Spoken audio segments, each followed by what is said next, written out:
Buenas noches a todos de Israel, amigos de la comunidad Betel de México. Mi nombre es Gabriel Ventascal y dirijo una ONG especializada en explicar lo que ocurre en el Medio Oriente en habla hispana, y trabajo en 22 países. Hace unos años estuve también en la comunidad vuestra. Así que bueno, es un placer, y lo que vamos a hacer hoy va a ser explicar, repasar lo que ocurre en Israel y con respecto al corona, y quizás a través del estudio de lo que pasa acá, inspirarnos a ver qué nos pasa a nosotros también en México, y si podemos tomar algunos ejemplos relevantes a considerar. Entonces, yo primero voy a explicar una primera parte. Los estoy siguiendo también por Facebook, así de que puede ser que preguntas que ustedes tengan las vayan subiendo ahí en Facebook, en los comentarios, o bien Ari cada tanto me va a ir parando, y si hay comentarios que aparecen dentro del chat de Zoom, entonces sacamos las preguntas desde ahí, ¿está bien? O sea que la primera parte va a ser esencialmente una explicación, y después vamos a pasar ya a algo más general. Estos son lo que haremos hoy. Entonces vamos a estar trabajando alrededor de unos 40 minutos, un poquito más, y de esta forma vemos qué está pasando aquí en Israel. Entonces, voy a empezar diciendo algo general, y es que el pueblo de Israel y el gobierno de Israel está bastante entrenado a la hora de identificar o de temer peligros. En general, los que conocen más o menos cómo funciona la seguridad en Israel nos suelen acusar en el mundo como que somos demasiado estrictos, o demasiado duros, o demasiado alarmistas. Esa es la palabra que a veces se escucha en España. O sea, si ustedes lo comparan, por ejemplo, cuando españoles venían hace 20 años a Israel, se quejaban y decían: ¿cómo puede ser que tú en un aeropuerto revises las maletas? Y se quejaban los españoles. Bueno, ahora ellos lo hacen igual o peor, porque ni siquiera tienen la capacidad técnica para poder descubrir ciertas cosas que un servicio de inteligencia como el de Israel puede. O sea que ahora son más alarmistas con menos medios. Lo cierto es que a Israel se le acusó de alarmista porque enseguida se tomó muy en serio el tema del corona. Algunos incluso pueden decir que Netanyahu se lo tomó especialmente en serio porque él temía que tras unas elecciones donde no se habían decidido el futuro de Israel, el corona le sirva a él para posicionarse como el gran líder que sabía manejar una época de crisis, y bajo la premisa que en momentos de crisis no se cambia de líder, entonces iban a aceptar al liderazgo de Netanyahu o lo iban a reforzar, y por eso exageró las medidas.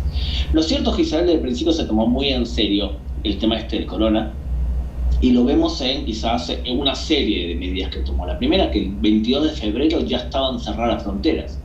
O sea, se habían cerrado las fronteras. Al principio, para todo aquel que viniese de Corea del Sur, o que viniese de China, o que viniese de Italia.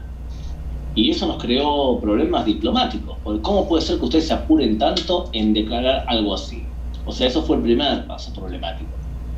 O, por ejemplo, decidir que los alumnos se suspendía la clase, porque por más que los chicos tienen más resistencia y tienen más posibilidad de crear anticuerpos para el corona, lo cierto es que muchos ancianos se infectan por el contacto con sus hijos o con sus nietos. Y entonces el problema principal que rápidamente se dieron cuenta es que los ancianos son los que están más expuestos a un peligro vital.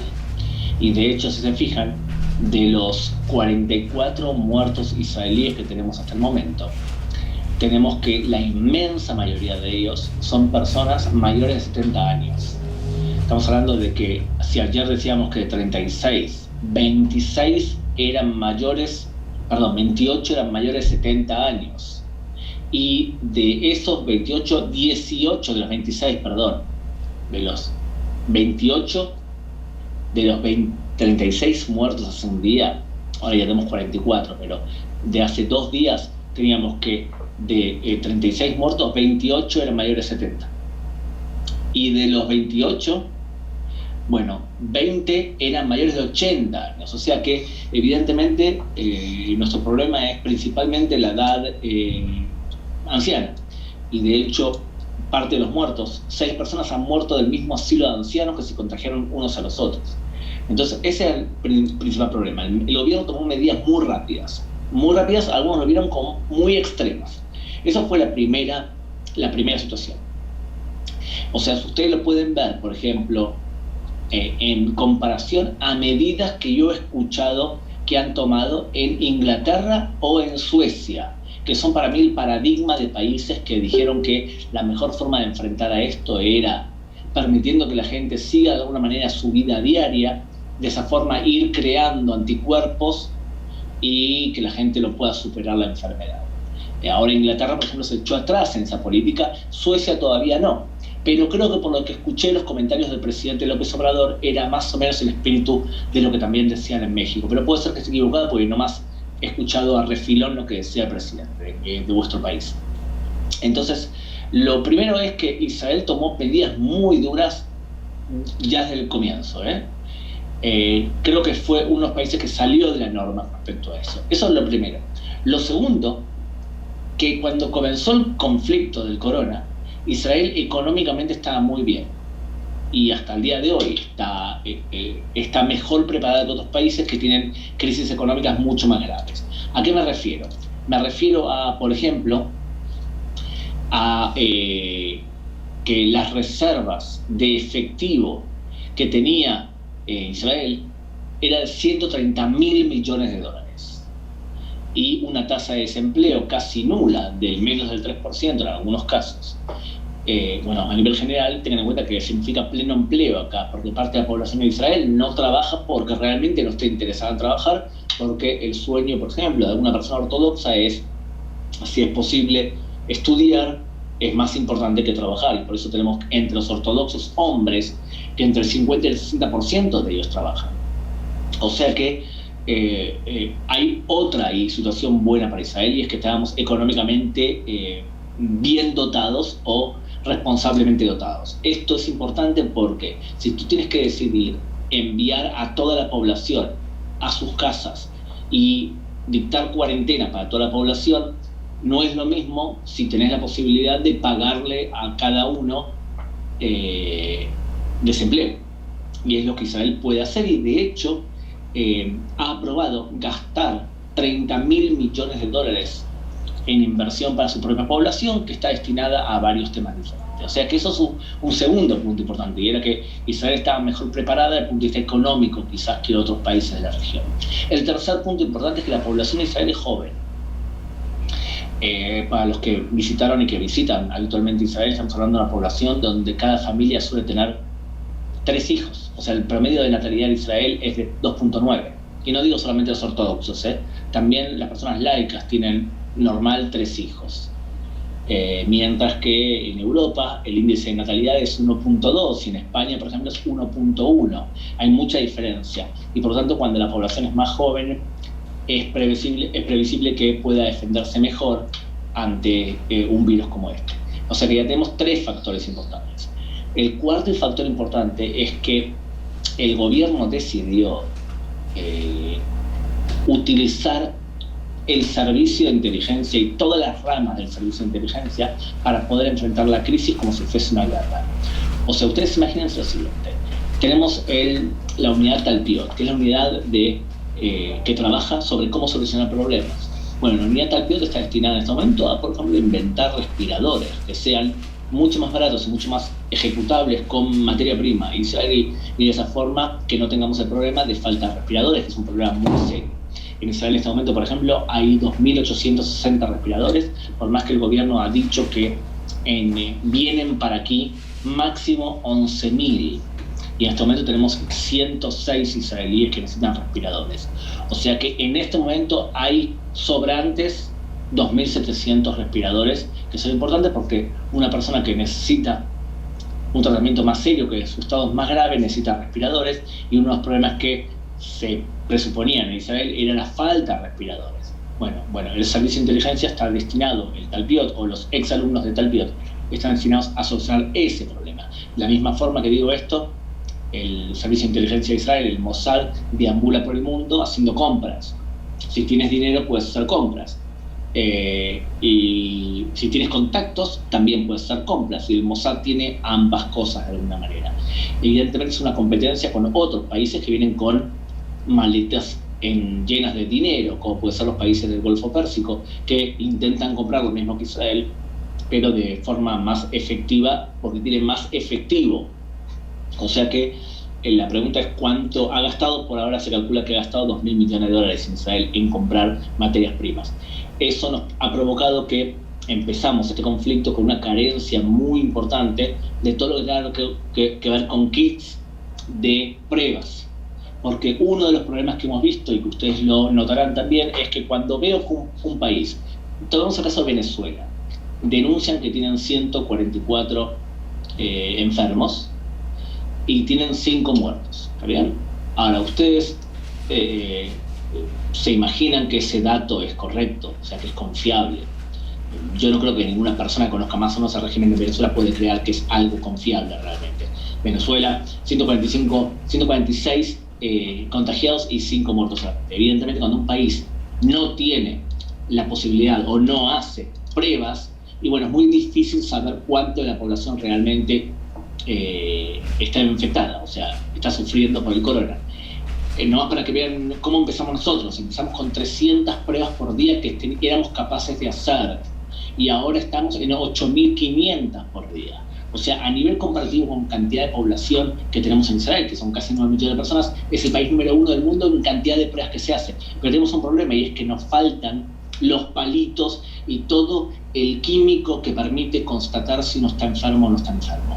Hoy, hace un rato, anunciaron por la prensa que se descubrió en unos institutos de Israel una forma de poder hacer el mismo proceso más rápido con otra técnica que no nos haga depender de ese líquido que hay que importar y que conseguir y que todo el mundo está buscando. O sea que Netanyahu en principio dio la orden de llegar a 30.000 análisis, exámenes por día, pero todavía estamos clavados en 8.000, que realmente es una cantidad importante, pero no es lo ideal si queremos probar todos los que están enfermos. Y cuando hablo también de todos los que están enfermos, ahora voy a pasar a la parte negativa de todo esto. O sea, lo que digo hasta ahora es que los números de cantidad de pruebas que se hacen hace que cuanto más pruebas hagas, entonces más datos reales tengas con respecto a la enfermedad en sí en Israel. Y otra razón más que quiero señalar es que el pueblo israelí en general está acostumbrado a este tipo de crisis. O sea, estamos acostumbrados a crisis. Yo hice Aliyah en el 89 y le veo a esta crisis perfiles muy parecidos a la guerra del Golfo Pérsico del 91. O sea, ve a la gente metida en sus casas, tomando medidas que no tomaba habitualmente, o por ejemplo lo veo en la cantidad de comida de compra. Un israelí parece que está obsesionado con comprar papel higiénico y comprar mucha comida por las dudas, por si tenemos que estar meses encerrados, que no parece que vaya a ocurrir eso. De todas formas, es lo que está haciendo el israelí. Y en general les puedo decir que en general se respetan las normas y entendemos que estamos pasando un momento de crisis y estamos todos enganchados a los medios de comunicación escuchando la información. O sea que tenemos varios factores que nos muestran que quizás estamos mejor o hemos entrado a este problema mejor quizás preparados que otros. Y de hecho, eso lo vemos no solamente en la encuesta que dice que somos el país más seguro del mundo en este momento para poder vivir o pasar el corona, sino por los datos empíricos. Y es que en este momento Israel tiene 8.000 y pocos de enfermos, les digo ya exactamente, tenemos 8.018 enfermos, pero cantidad de muertos que son 48 hace que el resultado sea que 0.6% de los que están enfermos fallece, y la gran mayoría de ellos, como lo expliqué, son personas mayores. ¿Quién está cerca de nosotros? Bueno, quien está cerca de nosotros es Alemania, está 1.4, o sea, está un punto de diferencia. Y lo más grave de todo es países como Italia, que tiene 12% de fallecidos, o Inglaterra el 10%, o en España también el 10%. O sea que la cantidad de personas que fallecen por el corona en Israel es baja comparado con los países occidentales. Otra noticia buena es que la cantidad de infectados por día empieza a bajar. Todavía no la línea de contagiados, pero sí empieza a bajar. O sea, los últimos días tuvimos 570 o 423, y la pregunta del millón que nos preguntamos es si es porque hay una crisis en cantidad de exámenes que se están haciendo, o si es que realmente es una tendencia ya clara. Si tomamos entonces comparación con países de América Latina, bueno, el país que en este momento parece que está mejor es Chile, que tiene 3.700 infectados y 22 muertos, o sea, también está 0.6. Veamos cuál es la parte negativa de todo esto. Además del tema económico y el tema social, que la gente está encerrada en sus casas y todo lo que ustedes se pueden imaginar, que ustedes también lo viven, aquí hay un tema principal, y es que parte de la población, que es por lo menos el 10% de la población, pero no que no son todos, que es los judíos ortodoxos, entraron a esta crisis a un ritmo diferente que el que entraron los judíos no ortodoxos. Y cuando digo esto es así. Es importante porque la gran mayoría de judíos ortodoxos sí escucha las indicaciones del Ministerio de Salud y sí se toman en serio todas las medidas que está proponiendo el gobierno. Pero parte de esta comunidad ortodoxa, que la pueden identificar en algunos lugares específicos del país, por ejemplo en la ciudad de Bnei Brak, o en algunos barrios de Jerusalén como Mea Shearim o Geula, o en la ciudad de Modi'in Ilit, o en la ciudad de Beitar Ilit, o en la ciudad de Elad, que son centros muy fuertes de judíos ortodoxos. El punto de partida de muchos ortodoxos era que era más importante seguir estudiando o seguir rezando con minyan que meterse en su casa. Y esto provocó que hoy se calcule que quizás 1/3 de Bnei Brak está infectado, y que el gobierno haya decidido declarar estado de prácticamente sitio, nadie puede entrar y salir sin control dentro de Bnei Brak. Y lo mismo se va a ampliar a otras ciudades también donde hay una cantidad enorme de ortodoxos. Esto se imaginarán ustedes que ha provocado también una reacción en las redes sociales muy antiortodoxas. Incluso una periodista israelí del canal 12, la cual no me cae simpática en absoluto, se llama Reina Matzliach, dijo que todos los ortodoxos no respetaban las normas del Estado, demonizando a los ortodoxos, cosa que es un enorme error, porque realmente ustedes ven la reacción de la gran mayoría de ellos y no es como lo que vimos en algunos lugares de Jerusalén o algunos lugares de Israel. Pero tengan en cuenta que también hay condicionantes que hay que tener en cuenta. Por ejemplo, los ortodoxos judíos no tienen teléfonos inteligentes, tienen teléfonos kasher. Y por lo tanto la cantidad de información que ellos reciben por el sistema push, y es que te van saltando informaciones, es menor o nula. La gran mayoría de ortodoxos se informa sobre lo que ocurre a través de pashkevilim, que son los papeles que se ponen en la pared de las calles y la gente lo puede leer. Muchos de ellos no tienen televisión. Imagínense el ministro de Salud de Israel, Litzman, se enfermó y tuvieron que poner un internet en la casa para que él pueda comunicarse con el gobierno. Entonces, fíjense en la situación así. Otro problema, viven muchos de ellos hacinados en casas muy pequeñas. Una casa grande ortodoxa puede ser que vivan 10, 11 personas en una casa de 60 metros cuadrados. ¿Cómo se puede mantener una cuarentena en una situación así, cuando a veces todos los niños no tienen camas para poder dormir, sino que comparten? Entonces, si a esto le suman que ciertos líderes religiosos, como el rabino Kanievski, cuando empezó esta crisis, recomendó no cerrar las yeshivot. Hablamos de una persona muy mayor que parece ida cuando habla. Entonces, eso es un problema serio. Lo que ocurrió en lugares como Bnei Brak o Jerusalén fue algo parecido a lo que yo veo que ocurrió en Italia o en España. Y es que cuando no se tomaron medidas serias para poder contener la expansión, descubrimos al cabo de unos días mucha más gente contaminada, infectada, como lo quieran llamar, por el corona, de lo que nos hubiésemos imaginado en el resto de la población. Entonces, ahora estamos intentando limitar esa cantidad de enfermos. ¿Cuál es nuestra situación actual? Nuestra situación actual es que parece que los números se van de alguna manera dominando o moderando, y podemos llegar a suponer que si la situación sigue así, el Estado va a tener que imponer algún tipo de política para poder ir saliendo de la crisis de a poco. Y nuestros centros de investigación van investigando cómo pueden desarrollar alguna vacuna o algún tipo de plasma de la sangre de personas que se han curado para ayudar a los que están enfermos. Y por otro lado, tenemos un problema que es mucho más importante de lo que aparenta, y es nuestra relación con la autoridad palestina, con la Franja de Gaza. Ellos dependen desde el punto de vista de salud de nosotros. Parece algo increíble, pero el primer ministro palestino dio a entender que quería que Israel anexe la autoridad palestina desde el punto de vista de salud. O bien, informes que nos llegan desde la autoridad palestina que nos muestran que ellos, cuando habla el director general del Ministerio de Salud, o cuando habla Netanyahu, lo traducen en árabe en directo, y lo que dice Netanyahu para la población israelí es lo mismo que hacen ellos. Entonces hay un nivel de coordinación y de ayuda, principalmente de Israel a la autoridad palestina, muy grande, realmente muy grande. El problema central con la autoridad palestina es que los israelíes podemos aguantar quizás 2-3 meses sin trabajar y de alguna manera económicamente vamos a subsistir, o con nuestros ahorros o con la ayuda del Estado. Pero ¿qué pasa con la autoridad palestina? Bueno, ese es un problema muy serio que realmente puede terminar explotando en una crisis seria. Y lo mismo podemos decir de la Franja de Gaza.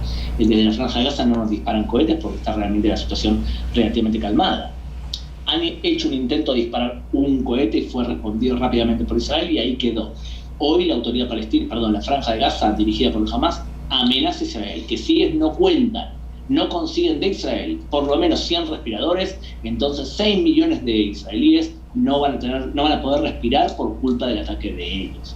O sea, nos están de alguna manera chantajeando, diciendo que tenemos la obligación de curar a todos los enfermos de la Franja de Gaza, por más que estamos en un conflicto con la Franja de Gaza, como ustedes pueden entender y saber muy bien.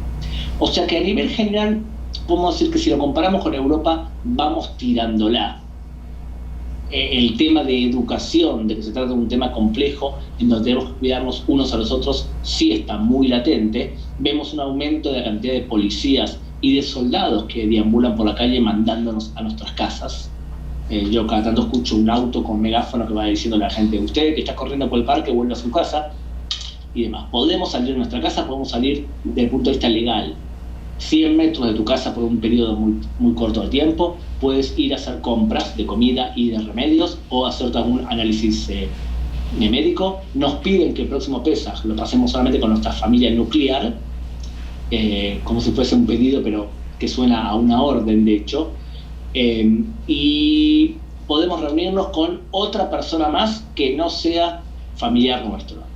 Más de 2 personas ya es algo masivo. Y las medidas que tomó el gobierno fueron bastante escalonadas, o sea, nos fueron llevando a una situación de sitio de facto, pero a través de medidas puntuales y escalonadas para poder hacerle frente a este problema. Abro, si les parece bien, a preguntas de ustedes, ya sea a través de... Luisa dice aquí que hacer el mayor número de pruebas de detección es la manera para que empiece a bajar el número de infectados. Sí, por supuesto, principalmente para poder, por ejemplo, una vez que la persona que se ha descubierto que se ha infectado, bueno, lo que hace el gobierno, y principalmente con la ayuda del ejército, es preparar hoteles. Por ejemplo, la gente de Tel Aviv está yendo al Hotel Dan Panorama, que es un hotel muy bueno, para pasar su cuarentena ahí, o sea, intentan aislarlos de lugares para que no infecten a otros.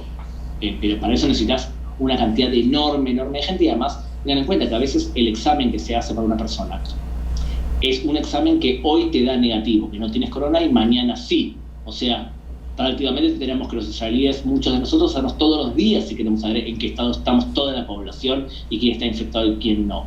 Yo sé, por lo que tengo entendido, que me dijeron ayer o anteayer, que en este momento ustedes les están pidiendo dinero para ver si tienen corona o no tienen corona, para hacerse análisis. Aquí no hay que pagar absolutamente nada, y la forma de hacer es el procedimiento. Es que tú llamas a Maguen David Adom y le dices que tienes síntomas de corona, te manda a tu teléfono un código y tú vas con tu auto a una de las estaciones que es, vas ahí con el código de tu teléfono y te toman, te ponen un palito en la nariz y en la boca para ver si estás infectado, y al cabo de unas horas te manda el resultado. O sea que ese es el sistema, y no pagamos, por supuesto, absolutamente nada. Uno de los temas que ha sonado en medios de comunicación del mundo es que hemos renunciado a ciertos derechos personales, como por ejemplo permitir que el Servicio de Inteligencia Interno, el FBI, que acá se llama el Shabak, el Shin Bet, pueda escanear nuestros teléfonos móviles. y de esa forma, si tú deambulaste con alguien que está infectado, saben el recorrido que hiciste, y si estuviste más cerca de X cantidad de metros, te anuncian que corre ese peligro de estar infectado. Y de esa forma, el programa se llama Amagen, que entre paréntesis, como estoy encerrado en mi casa, no lo he revisado hace varios días, pero Amagen, que si lo pueden ver quizás en esta foto, me avisa cuál es mi situación actual, y como la verdad que no salí de mi casa los últimos días, entonces acá me informa si es que he estado en contacto con alguien que ha estado enfermo, y de esa forma puedo saber si tengo algún tipo de problema o potencialmente si tengo algún tipo de problema.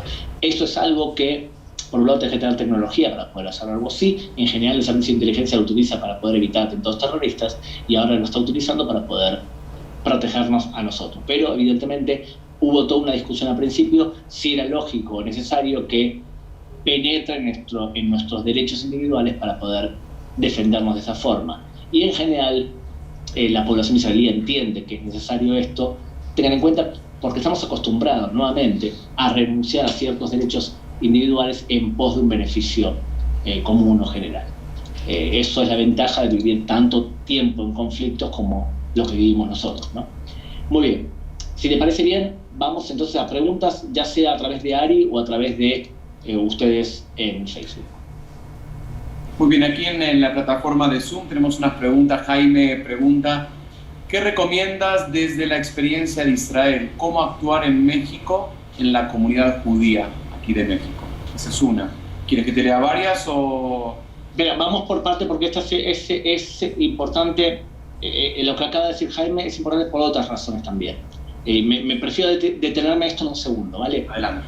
Acá un problema que hay es cómo logramos nosotros, dentro de la comunidad judía, protegernos los unos a los otros y proteger a nuestra gente, y por otro lado, desde el punto de vista comunitario, que no nos vean desde afuera como que nos preocupamos solamente de nosotros cuando todo el país está en crisis. El estereotipo que se ve de afuera de México es que adoptaron una postura parecida a la de Inglaterra o a la de Suecia, y no la postura que adoptó Israel. Entonces, cuando yo escucho el presidente, por ejemplo, hablar, y decime, Ari, si estoy equivocado, pero hablar qué importante es mantener la posibilidad de comer comidas clásicas de México como algo positivo, no rechazando la idea que nos cuidemos y que dejemos de encontrarnos, que eso fue, si no me equivoco, hace unos días que lo dijo así, bueno, te das cuenta que no parece la postura alarmista que se ve que hacemos en Israel. Pero volviendo al primer tema, yo tengo entendido que están levantando algún tipo de solución a nivel comunitario para protegerse los unos a los otros. Yo creo que hay un problema central aquí que hay que solucionar, y es el tema de los exámenes.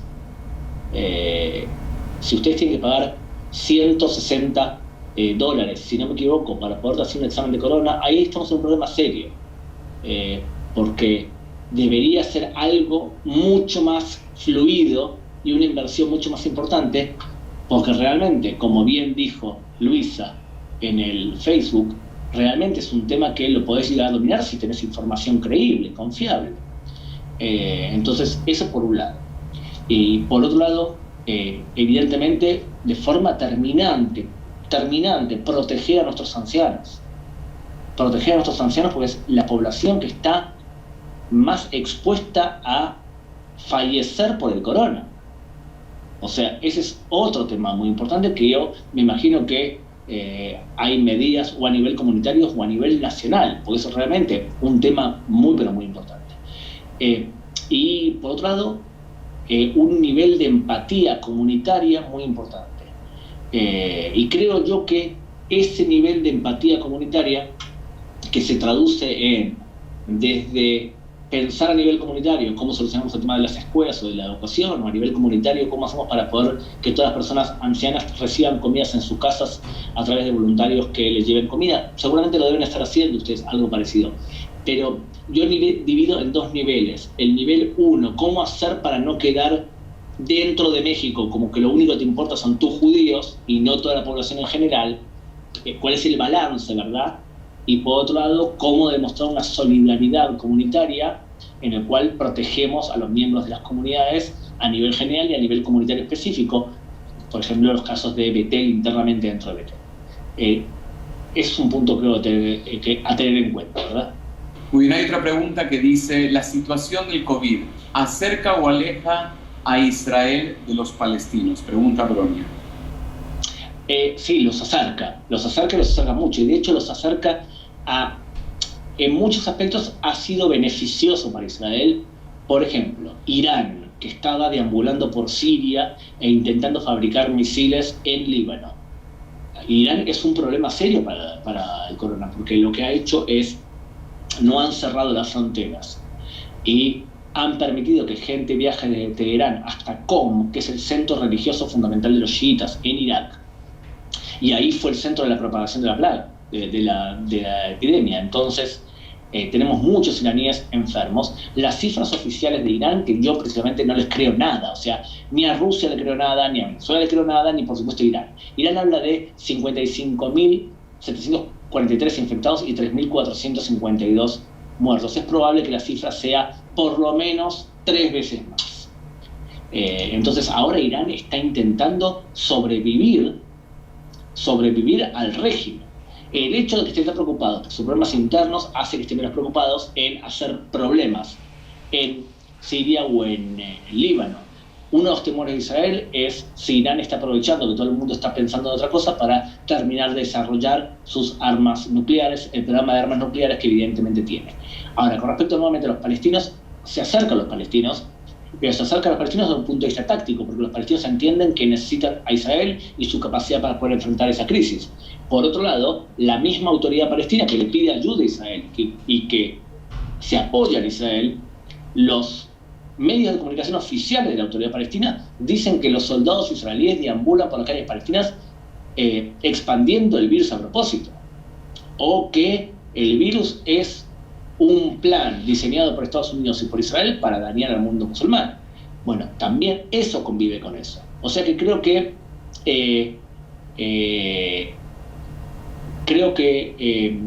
es importante entender que la colaboración ahora es más que nada táctica. Yo no creo que sea tan profunda, pero evidentemente ahora los palestinos necesitan más Israel que Israel los palestinos, y por eso vemos mucho silencio en nuestras fronteras. Eli acá me dice que haga, por favor, énfasis en el ser familiar y que no vayan a Cuernavaca. Yo realmente no sé cómo es que se organizan ustedes en la comunidad, porque nunca estuve en un ser de Pesaj en México, pero sí creo que la medida que tomó Israel de hacer el ser de Pesaj, cada uno con su familia nuclear, nosotros somos 4 nosotros 2 y los 2 chicos que tenemos, vamos a ser los 4 solitos en casa y máximo lo haremos con Zoom.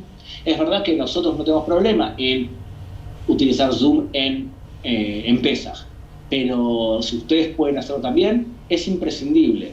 Tenemos que protegernos los unos a los otros. Quedarnos en casa es una medida de pikuach nefesh. Tenemos que proteger ante toda la vida, porque si no, todos los otros derechos que tenemos no los podemos disfrutar, sino defendemos del derecho básico, que es el derecho a vivir, ¿no? Muy bien, pregunta Becky, ¿cómo ve Israel o qué se está diciendo en Israel de cómo va a terminar todo esto? ¿Qué va a pasar cuando la curva empiece a bajar y tengamos que salir adelante con la parte económica, con la sociedad? Muy bueno, muy bien. Es probable que lo que se habla en Israel es que vayamos saliendo de forma escalonada. O sea, hay parte de la población que tiene menos peligro de enfermarse o de dañarse. Por ejemplo, personas que ya sufrieron el corona, o jóvenes que lo han vivido de forma leve o asintomática, ¿verdad? Entonces, podemos liberar a estas personas para que vuelvan a producir y constantemente tomarle la temperatura. O sea, de la misma forma que entramos de forma escalonada a la crisis, salir de forma escalonada e ir volviendo a producir de manera escalonada y ir volviendo a la normalidad de alguna manera. Es de suponer que cuando siga aumentando la temperatura en Israel, las defensas suban y que estemos más protegidos, por lo menos hasta el invierno que viene, y en ese momento ver si podemos hacerle frente de forma más organizada, pues seguramente el próximo invierno en Israel vamos a estar más preparados para ver, eso es lo que debería suceder, para poder enfrentar una crisis así. Entonces, se habla todo el tiempo de cómo salir de la crisis. El gobierno lo que hace es, ha propuesto créditos blandos para independientes para poder hacer frente a la crisis. Igual yo creo que si ustedes se guían por los medios de comunicación en Israel, van a ver que los medios de comunicación hacen todo el tiempo, hablan del problema de la crisis económica de Israel, y yo creo que en el fondo están siendo muy injustos con el propio ciudadano israelí. Porque no digo que nos sentemos en la parra a disfrutar de lo que hemos hecho, pero económicamente Israel estábamos cobrando por israelí de promedio anual $45.000 de sueldos de promedio. O sea que esto empezó hace un mes y medio ya. Con todos los problemas que tenemos, yo estoy seguro que ustedes entienden que vuestra situación en el continente de habla hispana es mucho más grave desde el punto de vista económico de lo que nos pasó a nosotros. Les doy un ejemplo. Ayer o anteayer en Argentina, jubilados tenían que cobrar un dinero que les dio el gobierno, y como muchos de ellos no tienen tarjeta de crédito, fueron al banco a hacer la cola, la fila para poder cobrar el dinero. O sea, es como una especie de vamos a asesinarlos todos juntos para que se contagien unos de otros. Eso es una barbaridad. Esto es mucho más grave de lo que vemos que está pasando acá. Lógicamente, cuando uno solamente se ve el ombligo, parecería ser que estamos pasándola realmente mal, pero la verdad es que, debo ser sincero, creo que estamos pasándola mejor que otros países. Y que nuestro sistema de salud es más ordenado que el italiano y que el español, y que tenemos organizaciones como Maguen David Adom o como Atzalá, que ustedes la tienen también en México, funciona hermoso, que cuando una persona hoy da síntomas que tiene corona, vienen a analizarte a tu casa, no es que vas al hospital para poder llenar y destruir todo el sistema sanitario. Entonces creo que hay ciertas cosas que acá se han hecho bien. Pregunta también Manuel, ¿qué apoyos económicos tienen ahora en Israel para los profesionistas y negocios que no laboran?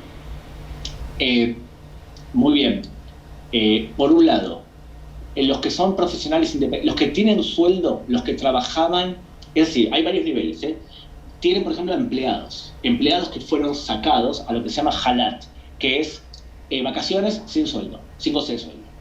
Y nosotros que teníamos un desempleo del 3%, ahora estamos en 24%. O sea, cada 4 israelíes no trabaja. Bueno, es probable que vuelvan a trabajar, por lo menos buena parte de ellos. Algunos dicen, esto es una oportunidad para Israel, para purificar aquellos empleos que se mantuvieron por inercia y de alguna manera reposicionarlos como país, en qué empleos se necesitan más. Pero, por un lado, los que están sin goce de sueldo están cobrando desempleo y pueden cobrarlo durante 6 meses. Los problemas somos nosotros, los independientes, que pagamos seguro nacional y que ahora no está claro cuánto nos van a dar. Dicen que nos van a dar ahora un manak, un premio de 6.000 shekel, que son $1.500 más o menos, y de esa forma poder ver cuánto podemos cobrar. De todas formas, yo creo que la actitud del gobierno es tirar la pelota para adelante e ir viendo cómo no gastar dinero de forma descontrolada. Yo creo que lo que ha hecho el primer ministro de Israel, no sé si está bien o está mal, lo que ha hecho el primer ministro de Israel dio una entrevista hace 10 días en donde dijo que él no está muy de acuerdo con algunos países como Estados Unidos, que está tirando dinero para poder solucionar los problemas inmediatos, porque eso puede producir incluso un brote inflacionario y que no sería responsable. O sea, está siendo bastante tacañón, quizás porque piensa que esto va a durar mucho tiempo, o quizás porque quiere hacerlo de forma escalonada también. Hoy no vemos un aumento enorme de dinero, sí vemos un aumento grande de dinero para comprar las materias primas para poder hacer toda la cobertura de salud. Ahora, lo que tú decías es qué pasa con los negocios. Bueno, los negocios, por ejemplo, todavía el gobierno no decidió que se le perdona a la gente el alquiler, pero sí se ofrecieron créditos muy blandos y también la posibilidad de posponer el pago de arnona, de alumbrado, barrido y limpieza, o sea, de impuestos municipales, para que puedan pasar un poco mejor. Pero los negocios están pasando realmente mal, pues están todos cerrados, ¿verdad? Muy bien, hay una pregunta, creo que mencionaste ya algo, que es cómo está apoyando la comunidad judía en Israel a la comunidad en México en la cuestión de realización de pruebas de COVID-19. No estoy seguro que Israel está apoyando a México, ¿eh? No estoy seguro. No me he enterado. Creo que, es más, te voy a decir mi opinión personal. Creo que uno de lo que vamos a aprender de esta crisis es que si alguno creía que la idea del Estado-Nación se había terminado y que éramos todos entidades supranacionales como la Unión Europea, sin fronteras, hemos visto el resurgir de la idea del Estado-Nación. Fíjense, por ejemplo, Holanda criticando duramente a España, o la Unión Europea no protegiendo a Italia. Cada uno se protege por sí solo. Y a diferencia de estos países de la Unión Europea, el concepto de Estado-Nación en Israel siempre fue muy fuerte. O sea, a nosotros nos gusta la idea de ser un pueblo con un Estado y con fronteras a la antigua. Todavía somos un Estado a la antigua. Cuando tú eres un Estado a la antigua, bueno, tienes una ventaja y es que te proteges solo, y la desventaja es que la economía israelí estaba basada en exportación y había un montón de rubros en donde nosotros no nos dedicamos, por ejemplo, a los palitos para hacer las pruebas del corona o de otras infecciones. Lo compramos afuera. ¿Y qué pasa cuando todo el mundo está buscando lo mismo? Bueno, ahí tenemos que reinventarnos de alguna manera. Yo creo que Israel ahora está en una fase en donde ante todo nos preocupamos por nosotros. Y sí servimos de ejemplo, porque en general, si ustedes ven las redes sociales, vemos que mucha gente habla bien de lo que está haciendo Israel. También hay mucha gente que dice que Israel fue el que inventó el corona. O sea, el antisemitismo también vuelve a verse como se veía en la época de la peste negra, pero en general la gente tiene una actitud como que Israel está haciendo ciertas cosas bien. Yo creo que es importante que cuando salgamos de esta crisis de a poco, invertamos fuerza y energía de lo que sabemos hacer para poder ayudar a comunidades amigas y a países amigos. Creo que va a ser un efecto diplomático muy fuerte, de la misma forma que cuando hubo un terremoto en México, la gente asoció a Israel como quien ayuda en serio. Entonces creo que lo podemos traducir nuestra fuerza interna en efectos diplomáticos. Hoy, no sé si Israel está ayudando a México, creo que hoy, tanto Israel como todos los países del mundo se están preocupando por sus propios ciudadanos. Muy bien, estamos llegando a los últimos 15 minutos y parte de esta conferencia, que te agradecemos tu tiempo, tu generosidad de acompañarnos a la comunidad de Betel. Nos gustaría escuchar un poco sobre este gobierno de emergencia, sobre qué está pasando, qué piensan, qué va a pasar, ¿no? Cómo se viene el futuro de este gobierno. Muy bien. A nivel general, ustedes recuerdan que las elecciones no tuvo un claro vencedor, y sin embargo había más posibilidades de que alguien forme gobierno. Y si ustedes, por ejemplo, recibieron la película que hice yo inmediatamente después de las elecciones, les dije que a primera vista el que tenía más posibilidades de formar gobierno volvía a ser Netanyahu. Y les explico por qué, no por un tema ideológico, por un tema simplemente numérico. Las elecciones en Israel son por bloques. Y cuando hablamos de bloques, hablamos de 5 bloques, que puede ser de más de un partido. El primer bloque son los partidos de derecha sionista, o sea, en este caso Likud y Yamina, que juntos en esta elección sumaban 43 diputados. O sea, estamos hablando de 36 del Likud, que fue el partido que más diputados recibió, el Likud de Benjamin Netanyahu, y Yamina de Naftali Bennett, 7 diputados, o sea, que son 43. Pero ellos hacen coalición de forma cotidiana con los ortodoxos. Y los ortodoxos y la derecha sionista sumaban juntos 58 diputados, que eran menos de la mitad para poder formar gobierno de mayoría. Uno podría decir, bueno, pero los que están en esta alianza son 58, son menos que el resto.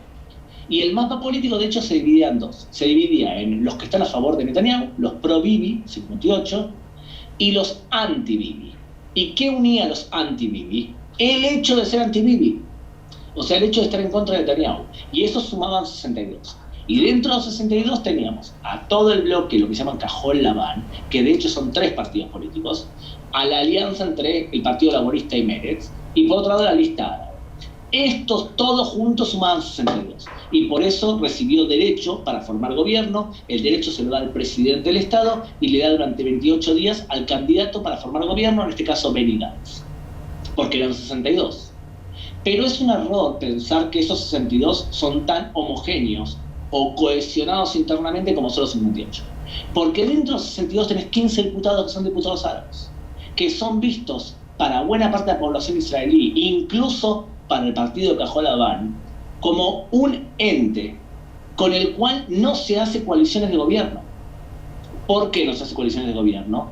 Y porque parte de los diputados de partidos políticos apoyan a Hamás o apoyan a la autoridad palestina y no quieren que Israel sea la cuna nacional del pueblo judío o no aceptan la declaración de Israel como Estado sionista.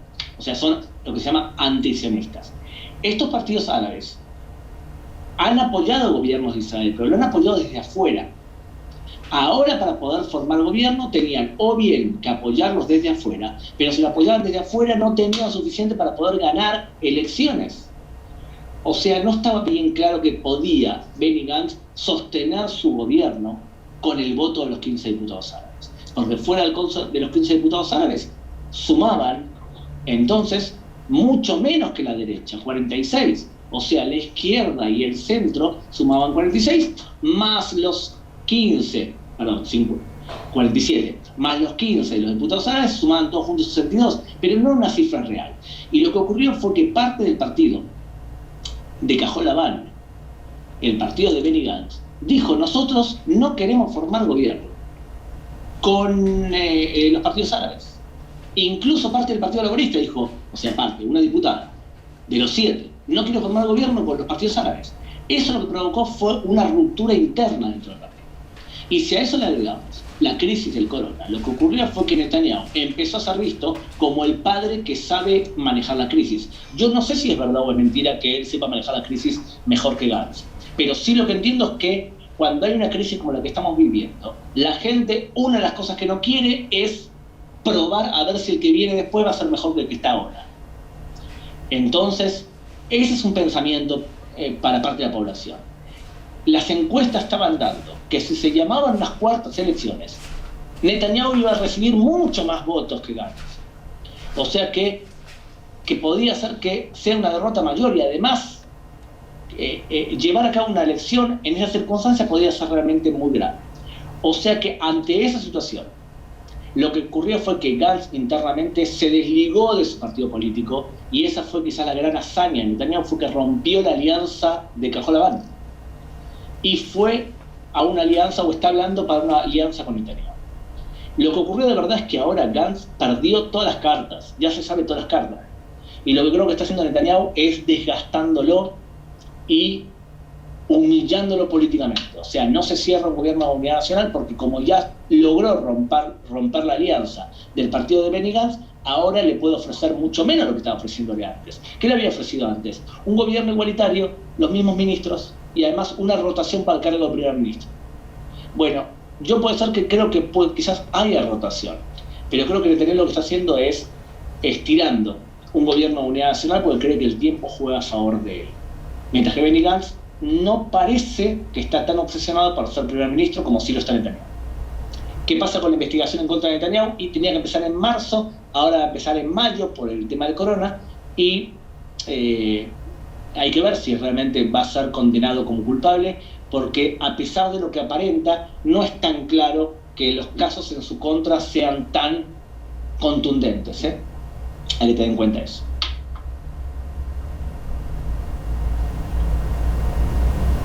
Ari. Sí, aquí estamos.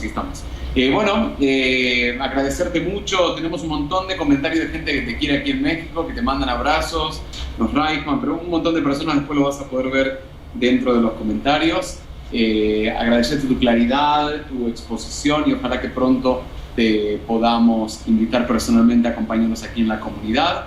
No sé si quieres hacer algún cierre, y si no, aquí cerramos, nuevamente agradeciéndote tu tiempo, deseándote Pesach, Kasher Besameach, que disfruten solos en casa y que nos veamos pronto por aquí. Nomás decirle que un abrazo a todos mis amigos y mis conocidos en México, y decirles que vuestro Hazán lo conozco desde que era muy chiquito, porque íbamos al mismo movimiento juvenil en Argentina.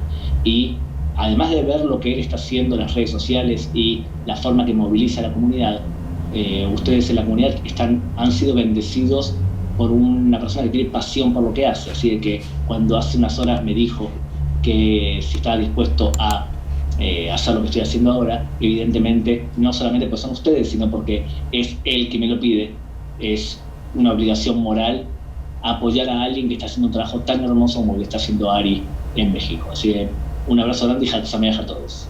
Abrazo, un abrazo y puro bueno para la familia. Hag Sameach.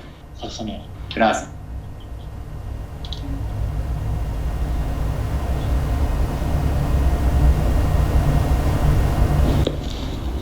Hola, soy